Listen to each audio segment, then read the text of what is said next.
Today we read a short story by Ruskin Bond. Story name is Children of India. They pass me every day on their way to school, boys and girls from the surrounding villages and the outskirts of the hill station. There are no school buses plying for these children, they walk.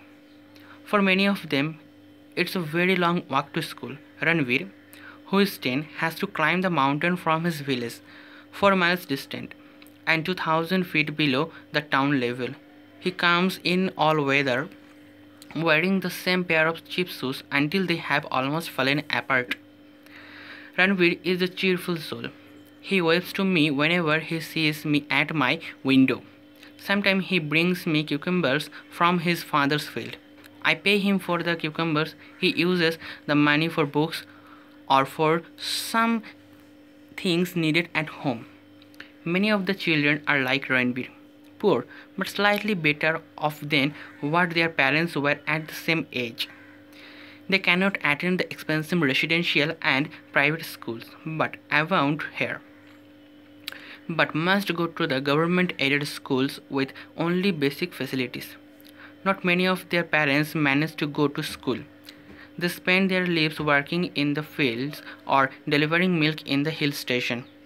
The lucky ones got into the army. Perhaps Ranveer will do something different when he grows up.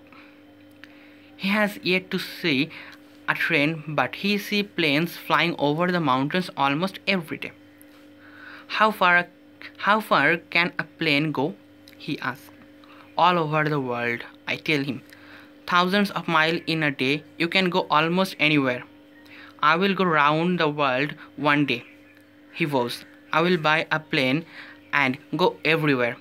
And maybe he will. He has determined chin and a defiant look in his eyes. The following lines in my journal were put down for my own inspiration or encouragement, but they will do for any determined young person. We get out of life what we bring to it. There is not a draw which may not come true. If we have the energy which determines our own fate, we can always get what we want if we will it instantly enough. So few people succeed greatly because so few people conceive a great end, working towards it without giving up. We all know that the man who works steadily for money gets rich. The man who works day and night for fame or power reaches his goal, and those who work for deeper, more spiritual achievements will find them too. It may come when we no longer have any use for it, but if we have been willing it long enough, it will come.